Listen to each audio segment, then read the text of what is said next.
ابن کثیر رحمۃ اللہ علیہ بہت بڑے آدمی ہیں، بھاری آدمی ہیں علم کی دنیا میں، انہوں نے ایک واقعہ نقل کیا ہے، وہ بتانے لگا۔ علامہ عتبی رحمۃ اللہ علیہ قبر پر بیٹھے تھے، یہ پہلی صدی کا واقعہ لگتا ہے کہ کوئی وہ رکاوٹ نہیں تھی اور کچھ پڑھ رہے تھے، تو ایک بدو آیا، اس نے اپنی اونٹنی کو باہر کھڑا کیا اور آ کر اندر سلام پیش کیا، السلام علیکم یا رسول اللہ۔ صحیح حدیث ہے کہ انبیاء اپنی قبور میں زندہ ہوتے ہیں، انبیاء اپنی قبر میں زندہ ہوتے ہیں، اور اللہ کے ان پر موت آتی ہے، موت ہر نبی رسول پر آتی ہے، موت سے پاک صرف اللہ ہے، پھر اللہ ان کو زندگی دے دیتا ہے جسم کے ساتھ ہی۔ کچھ علماء فرماتے ہیں کہ برزخی زندگی ہوتی ہے، لیکن جو جمہور اور اہل سنت والجماعت جس اس پر مذہب اور عقیدے پر ہیں کہ انبیاء اپنے قبور میں زندہ ہوتے ہیں۔ تو آ کر سلام پیش کیا اور کہنے لگا، یا رسول اللہ، آپ کے رب کہتے ہیں وَلَوْ أَنَّهُمْ إِذْ ظَلَمُوا أَنفُسَهُمْ جَاءُوكَ، اگر یہ گناہ کر کے آپ کے پاس آ جائیں، فَاسْتَغْفَرُوا اللَّهَ، اور معافی مانگیں اللہ سے، وَاسْتَغْفَرَ لَهُمُ الرَّسُولُ، اور آپ بھی پھر اللہ سے ہمارے لیے معافی مانگیں تو اللہ معاف کرتا ہے۔ تو جِئْتُكَ مُسْتَغْفِرًا لِلذُّنُوبِ وَمُسْتَشْفِعًا بِكَ إِلَىٰ رَبِّي أَنْ يَغْفِرَ لِي، میں آپ کے پاس اپنے گناہوں کا بوجھ لے کر آیا ہوں اور آپ کو سفارشی بناتا ہوں اللہ کی بارگاہ میں کہ اللہ تعالیٰ مجھے معاف کر دے۔ اور پھر اس نے 4 شعر پڑھے، 2 شعر اب بھی روضہ مبارک کا جو 2 پلر ہیں، جیسے یہاں کھڑے ہو کے سلام کر دیں، ایک شعر یہاں لکھا ہوا ہے، ایک شعر یہاں لکھا ہوا ہے، 2 کتاب میں لکھے ہوئے ہیں۔ یا خیر من دفنت فی القاع اعظمہ فطاب من طیبہن القاع والاکم، اے وہ بابرکت ذات جو زمین کے اندر گئے تو زمین کا اندر بھی پاک ہو گیا اور اوپر بھی پاک ہو گیا، اندر بھی خوشبودار اور باہر بھی خوشبودار۔ یہ ادھر ہے شعر، نفس الفداء لقبر انت ساکنہ فیہ العفاف وفیہ الجود والکرم، میری جان اس قبر پہ قربان جس میں آپ آرام فرما رہے ہیں، آپ کے ساتھ آپ کی سخاوت بھی ہے، آپ کی دریا دلی بھی ہے، آپ کی فیاضی بھی ہے۔ یہ 2 شعر۔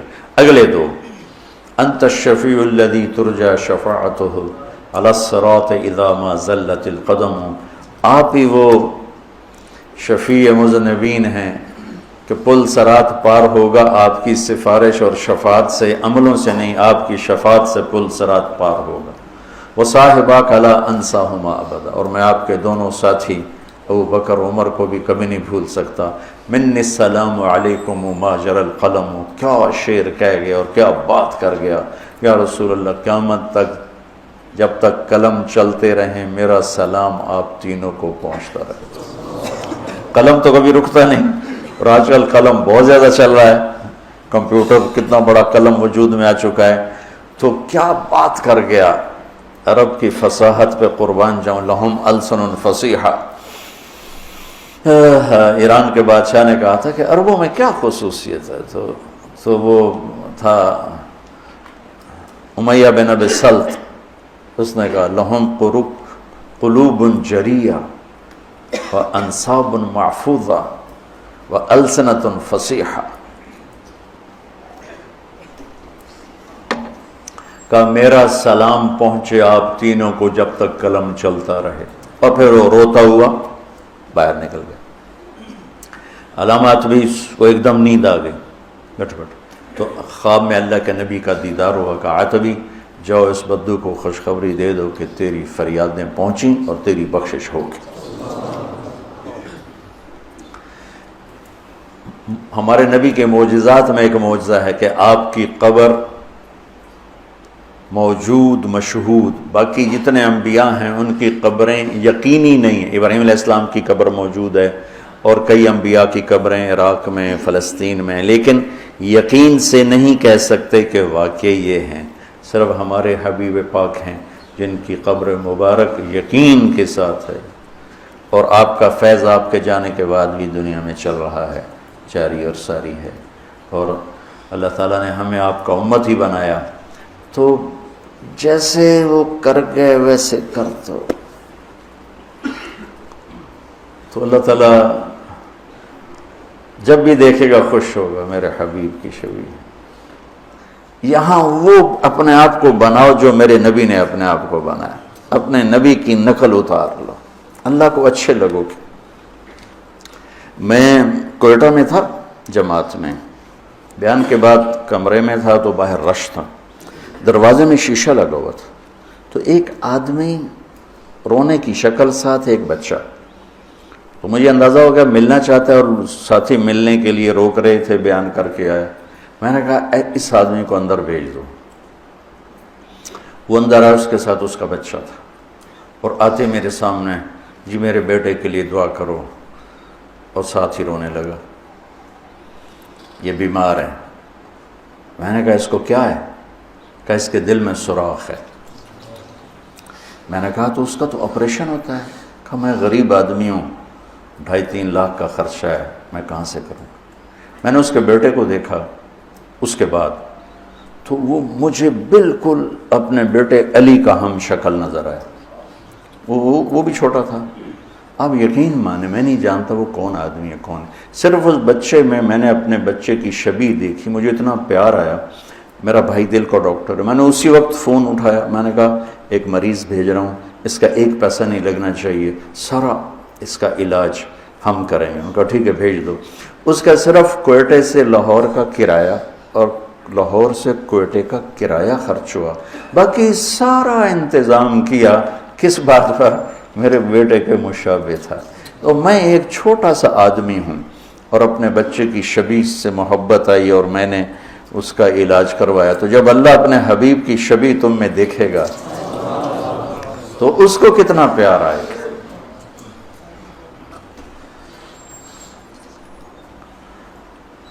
تو یہ فلا وربک میں اللہ نے اپنے حبیب سے عشق مانگا ہے، سمعن و طاعت، عشق مانگا ہے، پیار مانگا ہے، محبت مانگی ہے۔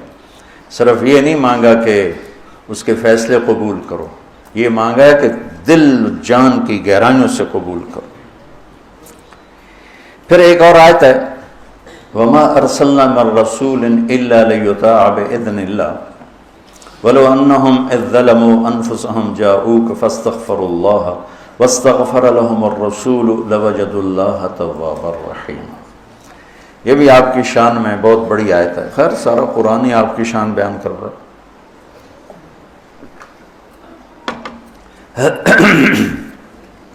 اللہ تعالیٰ فرماتے ہیں کہ ہم رسول اس لیے بھیجتے ہیں کہ اس کی اطاعت کی جائے، رسول اس لیے آتا ہے کہ اس کی اطاعت کی جائے۔ دیکھو میرے عزیزو، ایک قوم ایسی ہے جن کے لیے کوئی نمونہ نہیں، کوئی ان کے لیے کوئی ماڈل نہیں، کوئی آئیڈیل نہیں، تو جیسے بھی چلیں، جیسے بال بنائیں، جیسی شکل بنائیں، جیسا لباس پہنیں، ان کے سامنے کوئی آئیڈیل کوئی نہیں۔ ہمارے سامنے آئیڈیل ہستی ہیں، وہ ہے محمد مصطفیٰ صلی اللہ تعالی علیہ وسلم، میرے اللہ کے حبیب، حبیب، خلیل، کلیم، ایک ہی صورت میں۔ الم نشرح لک صدرک، موسیٰ علیہ السلام سے اللہ نے کہا اذهب الی فرعون، جائیے فرعون کے پاس۔ انہوں نے کہا رب اشرح لی صدری، اللہ میرا سینہ کھول، اللہ نے کھول دیا۔ لیکن اپنے حبیب کو اللہ تعالیٰ نے بن مانگے فرمایا الم نشرح لک صدرک، ہم نے آپ کا سینہ کھول دیا۔ موسیٰ علیہ السلام نے دعا کی ویسر لی امری، میرا کام آسان کر، اور میرے نبی کو اللہ نے بن مانگے فرمایا وَوَضَعْنَا عَنْكَ وِزْرَكَ الَّذِي أَنْقَضَ ظَهْرَكَ۔ کلیم اور حبیب کا فرق، خلیل اور حبیب کا فرق۔ خلیل ابراہیم نے دعا کی وَجَعَلْنِي لِسَانَ صِدْقٍ فِي الْآخِرِينَ، میرے بعد میرا نام اچھی یادوں کے ساتھ گونجتا رہے، اللہ نے قبول کی۔ درود ابراہیمی ہر نماز میں پڑھتے ہیں۔